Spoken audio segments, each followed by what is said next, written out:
I came home earlier than expected from a business trip. And then, from the bathroom of my supposedly empty house, I heard my husband's voice. Why would he be in the bath at such an odd hour? He's supposed to be at work right now. I nervously phoned my husband Nick, and as expected, he yelled back, "I'm at work." If that's the case, whose voice is this that I'm hearing? At that moment, everything clicked. Unforgivable. To betray me, his wife? There's no way I can stay quiet about something like this. I finally decided to get my revenge on my husband. My name is Kathy. I'm 30 years old. After graduating from university, I got a job at a certain food company, and I'm now in my 8th year. Recently, I've been given the role of team leader for a new project, and I'm living fulfilling days. I married Nick 2 years ago. It started at a mixer, but I've been able to lead a happy married life with him, who is more like a friend. While I have to commute to my office and regularly go on business trips, he works from home half the week. The policy at his company changed, and it's been like this since a year ago. Initially, Nick was a bit confused by the sudden change in his work style, but now he's glad to be able to relax and work at home. When I'm on a business trip or such, he takes care of all the housework, which is very helpful. Then one day, after I came home from work and was changing in my room, I noticed something. Huh? Was there this little left? I remove my makeup in my room when I change, but I felt that my liquid makeup remover in the container looked slightly less than I remembered. Being frugal by nature, I only use the bare minimum of everything, not just makeup remover. Even for toner and emulsion, I only use a little bit, just what I need. Because of this, I'm more sensitive to the amount of makeup remover than others. Why? When I came back yesterday, it hadn't been this much less. Did Nick accidentally spill it by any chance? Unable to shake off the sense of discomfort, I called out to Nick, who was preparing dinner. "Hey Nick, did you go into my room today?" He stopped his work and turned around saying, "Huh?" With a puzzled expression on my husband's face, I briefly explained the situation. "My makeup remover seems to be running low. Do you know anything about this?" "No, I have no idea." "I see. I thought maybe you might have accidentally spilled it while cleaning my room." "I've been working from home all day today. Maybe it's all in your head, Kathy." You think so? But I'm certain it's less than before." "Kathy, you're probably just tired. Look, dinner's ready. Why don't you sit down and wait?" "Alright, thanks, Nick." Being told it was all in my head by my husband, I decided to convince myself so that day. Still, a faint sense of unease swirled in my mind. 2 weeks later, I had been on a business trip and was returning home after a long while. My husband Nick greeted me with a smile and prepared dinner as usual. That day, I was so tired that I went straight to eat and take a bath without even removing my makeup. Standing in front of the bathroom sink to do my skincare after the bath, I noticed something. What? What is this? My usual toner, moisturizer, and even my beauty cream were noticeably diminished. These were high-end skincare products that I had treated myself to just a month ago. Being frugal by nature, I was using them sparingly and should have had plenty left. This time, it was clear that they had definitely been used. Someone must have used it. With that thought in my mind, I dashed towards Nick. "Nick, did you use my toner?" Why would I use your stuff, Kathy?" "But it's strange. No matter how I look at it, a lot has gone." "Oh, not this again. Just like last time, isn't it just your imagination, Kathy?" "No, it's different this time. If it's not you, Nick, then someone has been sneaking into our house." At my words, Nick burst out laughing and retorted, "So you're saying someone came to steal your toner? No way, Kathy. I've been working from home these past 2 days when you weren't around." But... Besides, if it was a burglar, they would take what they wanted, right? Who's ever heard of a burglar who uses a little bit of something and then leaves without taking anything? That's an extremely conscientious thief. Well, I suppose so. See, you're imagining things, Kathy. If you're that worried, shall I increase my days working from home? Nick's company allows flexible work arrangements, including working from home, as long as he comes to the office on certain required days. Until recently, half of his week was remote, and the other half was in the office, but considering the security situation, it would be reassuring to have Nick around more. I asked Nick to work from home as much as possible and decided to keep an eye on the situation.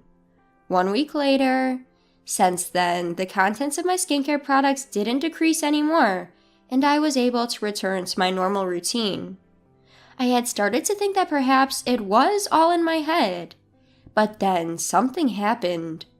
On this particular day, I was off work and went shopping by myself. After finishing my makeup in my room, I opened my jewelry box to get something to wear and gasped. What? What is this? Why are so many things missing? Much to my shock, several of my favorite earrings and rings were missing.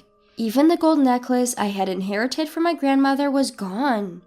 There were numerous valuable accessories I had bought as treats for my hard work. There were also gifts from friends and mementos I had received from Nick. I had carefully kept the necklace from my grandmother, waiting for the perfect occasion to wear it. What's more, only the expensive brand items were gone. The inexpensive items I bought at novelty shops were neatly left in the box. There's no doubt, someone definitely stole them. The person who stole my toner must have done this too. Convinced there had been an intruder, I showed Nick the contents of my jewelry box and declared loudly, "Nick, look at this. See, it wasn't all in my head." What's gotten into you? Is there something wrong with what's in the box? Until just the other day, there were rings and earrings in here. Now, all the brand items are missing. It's strange for so many valuable things to just disappear. Are you sure it's not just your imagination? I told you, it's not my imagination. Only the brand items were taken. Isn't that strange? Maybe you just forgot you threw them out yourself. No way! Why would I throw out my own jewelry? Even the necklace that was my grandmother's heirloom is gone. It's not something that can just be explained away as all in my head, right? I pulled out my smartphone and dialed 911. Then my husband, Nick, swiftly took the phone away from me and hung up. Nick, what are you doing? That's my line. Why on earth would you call the police? Because someone stole my personal stuff. There might be fingerprints left behind. It makes sense to report it, doesn't it? That's just an overreaction. Plus, I was at home the whole time. If someone had come in, I would have noticed, right? So how do you explain this? No matter how I look at it, it's weird. First off, calm down. I'll help you look around the house, okay? Nick attempted to soothe me by gently rubbing my back, but it was nothing more than a weak consolation to me. I took photos of every corner of the room so that I noticed if anything has changed. With this evidence, no one could dismiss it as just my imagination. If we can't find anything after some time, I'll definitely contact the police then. I decided that in my heart and acted calm and normal in front of my husband. A few weeks later, I had another business trip. Originally scheduled for a week, I finished work early and decided to come home a day earlier than planned. Nick had been in charge of all the housework while I was away, so I thought I'd make dinner for him that evening. With that in mind, I bought a ton of groceries and headed home. The moment I walked into the entrance, I instinctively felt something was off.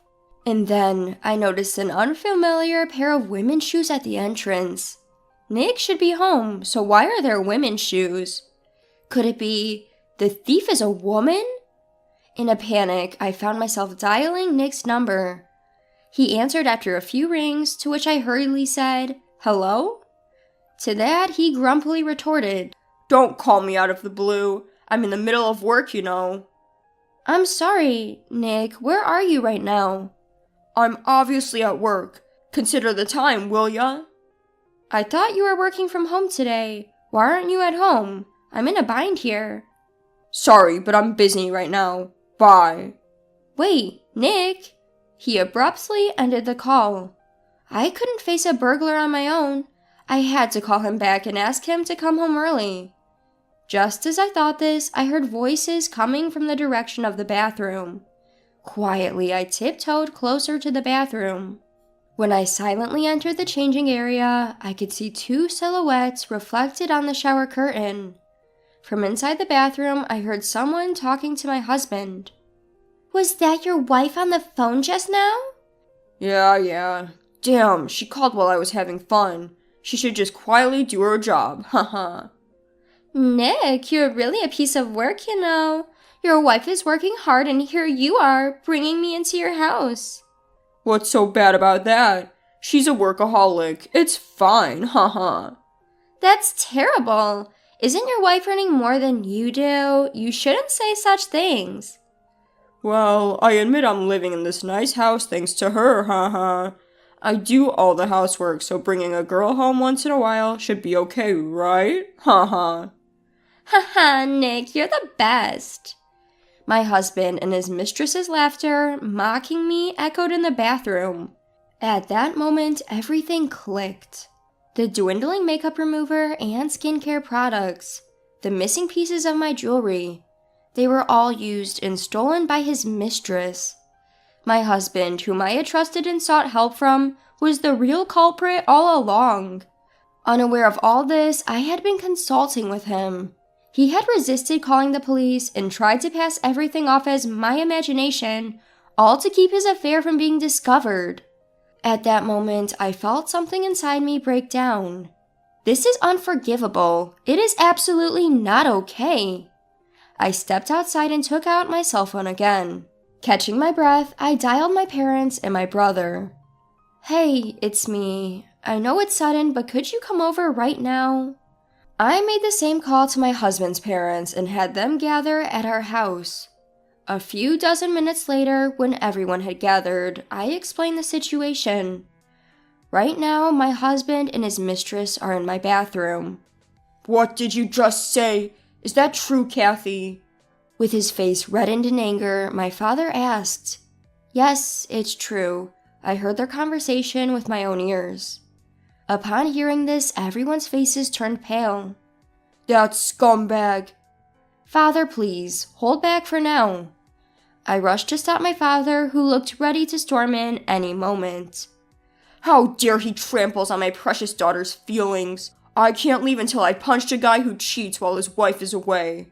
Father, I understand you are angry too, but right now I need your cooperation for my revenge. Revenge? Do you have a plan? I was originally supposed to come home tomorrow, so I think this mistress will probably stay late. I want to sneak into the house without them noticing, have everyone see their affair, and ask you all to be my witnesses. Got it. If it'll make you feel better, Kathy, I'll cooperate. Thank you, Dad. And so we quietly and carefully snuck into the house. Nick and his mistress seemed to have already gotten out of the bath, and now I could hear their voices coming from the bedroom. Listening to their conversation, it seems like they were about to get intimate. We each activated the cameras on our smartphones, waiting for the right moment. A few minutes later, suppressing my rising disgust, I flung the bedroom door open with all my might. Enough is enough, you two. As expected, they were lounging happily on the bed. We captured the scene with our phones, taking photos and recording videos all at once. Hey, what the hell is this? Stop it! Don't record this! Nick and his mistress cried desperately and it echoed throughout the room. Ignoring them, we continued to record. My father and father-in-law forcefully yanked the blanket off the two as they tried to hide under it. Nick's mistress's clothes, which she had stretched out for from the bed, were thrown into the hallway by my mother-in-law. They seemed to have resigned themselves to the situation, sitting in their underwear a few minutes later. Nick lowered his head towards me. I'm sorry, Kathy. It was just a moment of weakness. A moment of weakness? So that makes cheating okay? Well, that's, It was that woman who used my stuff and stole, right? You knew all along, yet you dared to say, "Isn't it all in your head?" I said I'm sorry. I thought it would be okay if I just used a little. What? I could have forgiven you if it was just my toner, but my jewelry? Surely she's the one who stole it, right? As I glared at the lover, the woman uncomfortably looked down. I sighed, turning my attention back to my husband. Do you have any idea how much pain you've caused me? It's not just about the cheating. I was betrayed by the very person I trusted and confided in. It was just a moment of weakness is not an acceptable excuse. Enough of your nonsense. No, you got it wrong. It was just a fling with her. The one I love is you, Kathy.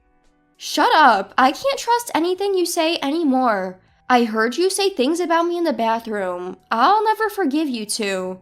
I will sue you for every penny you stole from me. I hope you two rot in hell. The aftermath was like a living nightmare. My husband crying and begging for forgiveness, and his mistress lying on the floor crying nonstop. My father, father-in-law, and brother took turns beating him up and demanding he sign the divorce papers. My mother and mother-in-law prepared an impromptu promissory note to ensure his mistress paid back for what she stole from me, forcing her to sign it. Once all the paper was signed, my husband and his mistress were thrown out of the house. Their clothes and belongings were tossed out into the yard, and the woman quickly fled the scene. My husband, who kept screaming, "Forgive me," had also given up and disappeared in half an hour. After that, I divorced my husband. My father-in-law introduced me to a lawyer he knew, and I demanded full compensation for my ex-husband and his mistress. I demanded the woman to return the jewelry she stole, and if that was not possible, I demanded her to pay a lump sum as compensation. My ex-husband was exposed for repeatedly cheating while claiming to be working remotely, and was subsequently fired from his company. He seemed to have to pay back a portion of his salary he received while working from home. The woman also quickly abandoned him, and he fell in a breakdown not only in his professional life, but also in his personal relationships. But I don't feel any sympathy for them. It's all their own fault. Meanwhile, I canceled the lease on the apartment I used to live in with my ex-husband, and now I'm living alone in a condominium near my workplace. I have some money left over from the divorce settlement, and I plan to use it to go on a trip with my parents soon. I can't think about remarrying right now. I need a break from marriage for a while. But if the opportunity arises in the future, I would like to be with someone honest and sincere. Someone who doesn't lie. In the meantime, I will try to develop a good eye for men.